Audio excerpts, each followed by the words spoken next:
Assalamualaikum warahmatullahi wabarakatuh. Apa kabar anak solih-solihah? Hari ini kita akan belajar materi IPAS tentang dampak aktivitas manusia terhadap lingkungan. Oke, sebelum Ustazah mulai materi baru hari ini, Ustazah mau tanya dulu. Kemarin materi pembelajaran sebelumnya kita sudah belajar tentang apa? Ada yang masih ingat? Ya, betul ya. Jadi kemarin kita sudah belajar tentang 3R. Apa itu 3R? Reuse, reduce, dan recycle. Ya, dan hari ini kita akan belajar nih tentang dampak yang akan terjadi akibat aktivitas kita dalam kehidupan sehari-hari. Nah, aktivitas manusia itu ada yang berdampak positif dan ada juga yang berdampak negatif. Nah, sekarang kita akan belajar tentang dampak negatif akibat dari aktivitas manusia yang tidak bertanggung jawab, yang mana dapat mengakibatkan kerusakan pada lingkungan, mulai dari pencemaran hingga deforestasi. Nah, dampaknya pun sangat besar terhadap lingkungan dan mengancam keberlangsungan hidup tidak hanya pada tumbuhan, tapi juga pada hewan dan termasuk kepada manusia itu sendiri. Nah, apa saja dampaknya? Yang pertama, ada eksploitasi sumber daya alam yang berlebihan. Nah, ada penambangan liar, deforestasi masif, dan penangkapan ikan yang tidak berkelanjutan. Oke, yang pertama ada penambangan liar. Penambangan liar itu biasanya adalah penambangan bahan-bahan tambang dan mineral yang mengakibatkan kerusakan permanen pada tanah dan ekosistem. Contohnya apa? Tambang batu bara, tambang emas, nikel, dan lain-lain, yang mana dampaknya setelah pengerukan atau setelah penambangan tidak bisa ditutup lagi atau tidak bisa dikembalikan ke bentuk asalnya. Nah, itu yang berbahaya. Kemudian ada penangkapan ikan yang tidak berkelanjutan. Nah, yang mana penangkapan yang berbahaya itu yaitu yang berlebihan tanpa memperhatikan kelestarian populasi dan telah mengancam stok ikan di seluruh dunia. Misalkan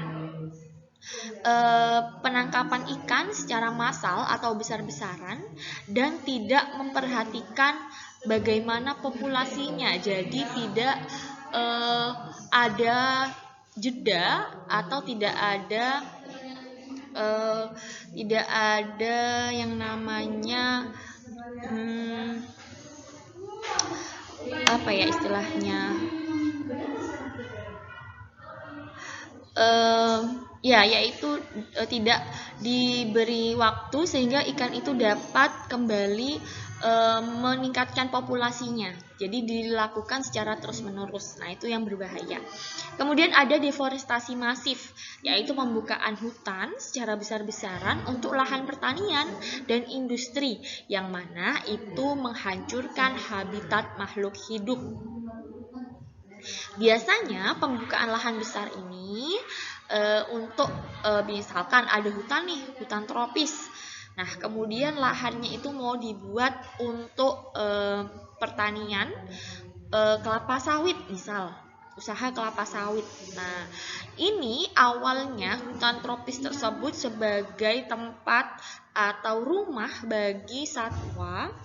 Kemudian karena adanya perluasan lahan yang besar sehingga satwa-satwa tersebut terancam habitatnya sehingga bisa menimbulkan kepunahan bagi satwa endemik, siatis dan lain-lain, termasuk tumbuhan juga. Tumbuhan asli di sana juga bisa terancam punah. Seperti itu ya. Kemudian ada dampak dari polusi udara, air, dan tanah. Pada polusi udara, yaitu ada emisi gas buangan dari industri dan kendaraan bermotor yang mencemari udara. Nah, kita ketahui bahwasanya kendaraan bermotor itu kan menghasilkan karbon dioksida, yang mana karbon dioksida itu berbahaya bagi pernafasan kita. Apalagi apabila gas-gas buangan tersebut dari bahan industri. Nah, yang mana misalkan sulfat dan lain-lain yang berbahaya untuk kesehatan kita juga. Apabila udara ini terpolusi, terjadi polusi udara, kemudian udara tersebut menjadi awan, awannya sudah tercemar, kemudian turun hujannya bisa menjadi hujan asam, yang mana hujan asam ini dapat berdampak pada bangunan, kemudian besi-besi yang bisa menimbulkan karat, dan untuk manusia sendiri bisa menjadi iritasi kulit. Nah, itu yang berbahaya ya untuk polusi udara. Nah, kalau polusi air, apabila ada limbah industri dan domestik yang dibuang ke sungai dan laut mencemari sumber air yang harusnya bersih menjadi kotor. Nah, masih ingat Ustazah pernah bercerita tentang tanaman enceng gondok, yang mana apabila populasi tanaman enceng gondok itu besar, banyak di suatu sungai, berarti sungai tersebut terindikasi adanya pencemaran. Pencemaran apa? Pencemaran air berupa limbah pupuk cair. Nah, yang mana meningkatkan populasi enceng gondok, sehingga yang pertama, pencemaran air mengakibatkan ikan-ikan di bawahnya tidak mendapat oksigen yang cukup dan sinar matahari yang cukup, sehingga bisa menyebabkan kematian pada makhluk hidup yang ada di bawahnya. Seperti itu ya. Kemudian ada polusi tanah. Nah, biasanya polusi tanah ini, Ustazah juga pernah menjelaskan tentang sampah plastik. Nah, sampah plastik itu kan sangat sulit untuk diurai, apalagi kalau di dalam tanah. Apabila ada plastik yang terbenam di dalam tanah, itu akan menjadi limbah atau menjadi sampah di dalam tanah. Plastik itu sulit sekali urai ya, bisa ratusan hingga jutaan tahun. Nah, apabila ada pembuangan sampah plastik di dalam tanah dan dapat mengkontaminasi tanah dan merusak kesuburan. Nah, itu ya. Jadi ini adalah polusi yang ada di udara, air, dan tanah. Oh iya, Ustazah juga lupa kemarin sudah menjelaskan tentang mikroplastik. Nah, plastik yang terurai di dalam air yang sudah menjadi mikroplastik.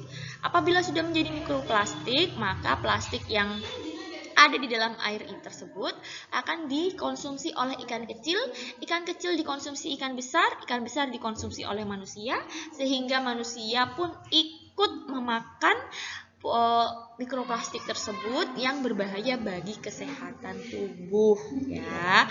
Jadi harusnya ikan segar itu bagus, tinggi akan protein, malah tercemar oleh mikroplastik. Seperti itu ya anak-anak.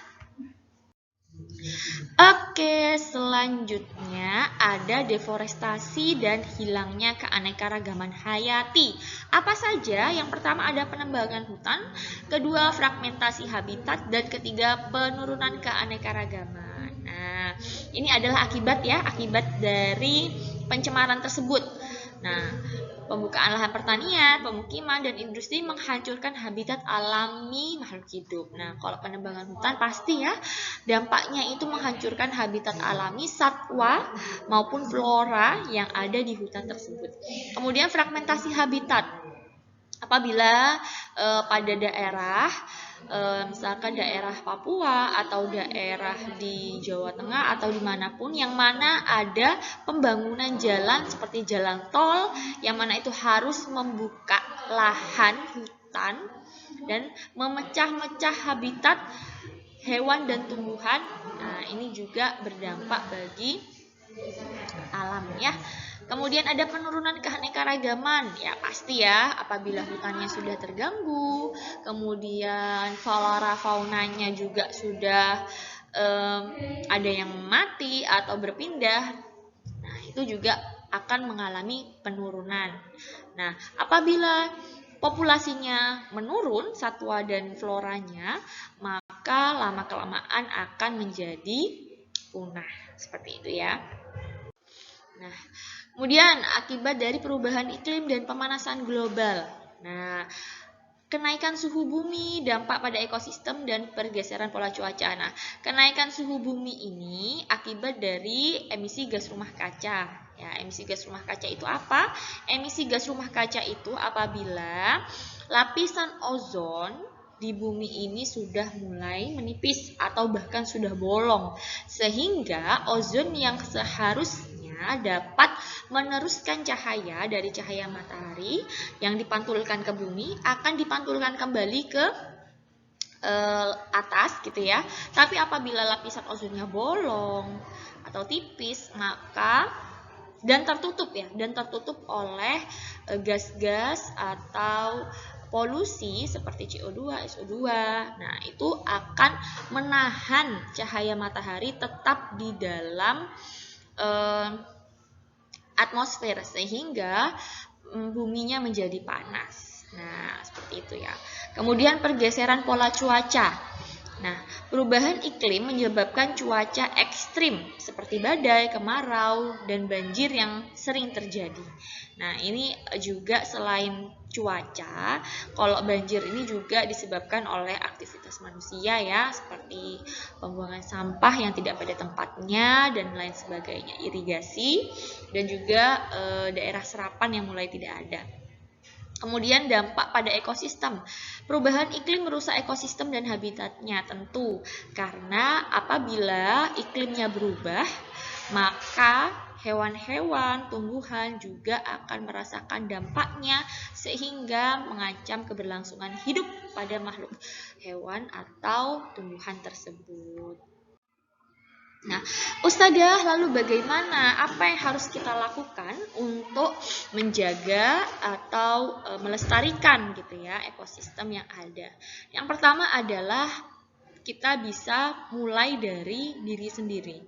Dari rumah kita sendiri, yaitu dengan mendaur ulang. Kemarin kita sudah bahas tentang 3R, reduce, reuse, dan recycle. Nah, mendaur ulang sampah untuk mengurangi limbah dan melestarikan sumber daya. Kemudian energi terbarukan, jadi yang biasanya pakai gas, minyak, dan lain-lain bisa berubah menjadi energi. Misalkan sekarang mobil-mobil sudah pakai mobil listrik ya kan, kemudian menggunakan angin dan air sebagai apa istilahnya ya, sebagai sumber listrik ya, seperti PLTU. Nah, seperti itu tuh juga bisa mengurangi dampak dari pertambangan.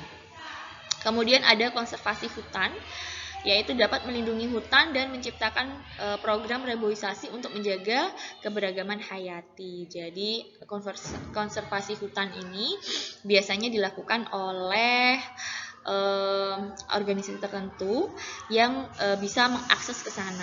Nah, kalau kita sendiri gimana Ustadzah? Boleh kalian menanam apabila ada lahan di sekitar rumah, menanam tanaman atau pohon-pohon sehingga membantu untuk mengurangi karbon dioksida yang ada di sekitar lingkungan rumah sehingga terserap oleh tumbuhan dan udaranya menjadi lebih segar. Oke. Kemudian pertanian berkelanjutan, mengadopsi praktik pertanian yang lebih ramah lingkungan dan meminimalkan dampak. Nah, contohnya apa? Kita bisa menggunakan pupuk organik ya, organik yang mana dampaknya itu tidak terlalu besar kepada lingkungan sehingga tetap terjaga. Nah, setelah itu Ustadzah mau mengajak teman-teman, anak-anak Ustadzah yang solih-solihah ini untuk memiliki tanggung jawab menjaga lingkungan dan tidak merusaknya dengan upaya-upaya yang sudah Ustadzah jelaskan tadi. Nah, Ustadzah, kan aku sendiri, misalkan kan cuma aku yang melakukan hal tersebut. Nah, nggak apa-apa, dari diri sendiri, kemudian kita ajak teman-teman sekitar kita ajak lingkungan kita ajak misalkan RT RW kita. Nah, dari hal kecil itu bisa berdampak besar bagi lingkungan kita. Seperti itu ya. Jadi insya Allah selesai sudah materi untuk hari ini. Apabila ada yang mau ditanyakan, nanti bisa secara WA atau Japri. Terima kasih, semoga ilmunya bermanfaat. Ustazah akhiri, Assalamualaikum warahmatullahi wabarakatuh. Sampai bertemu kembali anak solih solihah.